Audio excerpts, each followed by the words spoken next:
को लखनऊ लिए चलते हैं, जहां पर योगी कैबिनेट की अहम बैठक आज हो रही है। मल्टी लेवल पार्किंग और टेक्नोलॉजी इनेबल्ड पार्किंग की हम करने की दिशा में आगे बढ़ रहे हैं। आप सबका बहुत बहुत धन्यवाद। ये दूसरा है जी,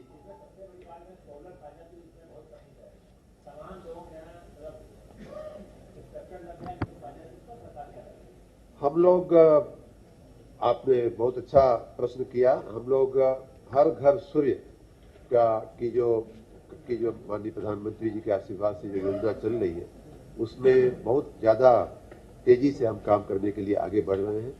आपकी जानकारी मैं बता दूं तो उत्तर प्रदेश जो अभी तक सौर ऊर्जा के उत्पादन में कहीं नहीं था, वो हम अब रजिस्ट्रेशन की दृष्टि से पहले नंबर के राज्य बन चुके हैं और इंस्टॉलेशन की दृष्टि से हम तीसरे नंबर के राज्य बन चुके हैं। हमें खुद संतोष नहीं है, उसको पहले नंबर पे हम ले जाने के लिए बढ़ रहे हैं, लेकिन पैनल की कमी, चूंकि डिमांड ज्यादा है, स्वाभाविक रूप से डिमांड सप्लाई का ये विषय है।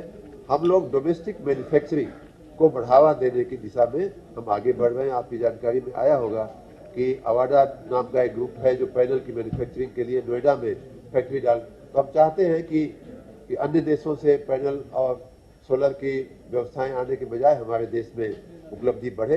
हम उस दिशा में काम कर रहे हैं।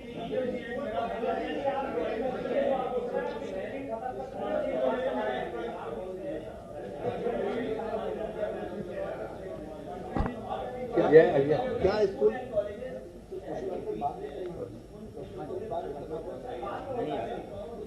ये मेरा, आप बिल्कुल सही बात है। मैंने इसीलिए कहा कि जहां जहां पार्किंग की गुंजाइश है, जहां जहां पार्किंग का स्कोप है, जहां आवश्यकता है, उन जगहों पर प्रॉपर रूप से पार्किंग की व्यवस्था, इसीलिए ये नियमावली लाई गई।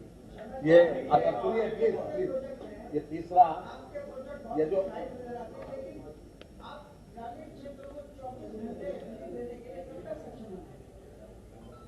हमने बताया कि हमारे पास राउंड द क्लॉक बिजली देने के लिए आज की स्थिति में हम जहां खड़े हैं, उसमें हमें विद्युत उत्पादन को बढ़ावा दे करके उसमें विद्युत उत्पादन जोड़ना पड़ेगा, तब हम जाके राउंड द क्लॉक पावर दे पाएंगे। उस दिशा में हम लगातार, जैसा मैंने बताया, कुछ पावर प्लांट हमने कार्यान्वित कर दिए, कुछ पावर प्लांट हम कार्यान्वित करने की दिशा में आगे बढ़ रहे हैं, कुछ में हमने नए अनुबंध कर दिए एनटीपीसी के साथ, अदानी के साथ।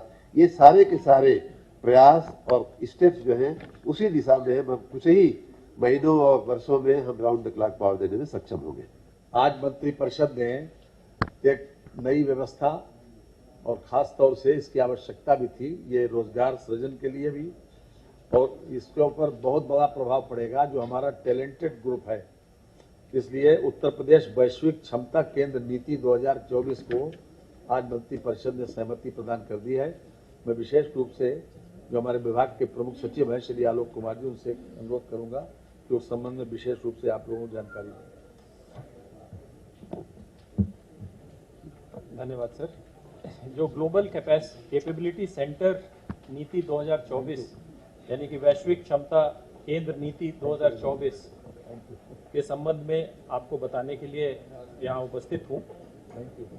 देखिए, आपने देखा होगा कि पहले हमारे यहाँ बिजनेस प्रोसेस आउटसोर्सिंग से काम चालू हुआ था। बहुत सारी ऐसी चीज़ें कॉल सेंटर के रूप में बहुत सारी विदेशी कंपनियों के लिए हमारे लोग काम करते थे।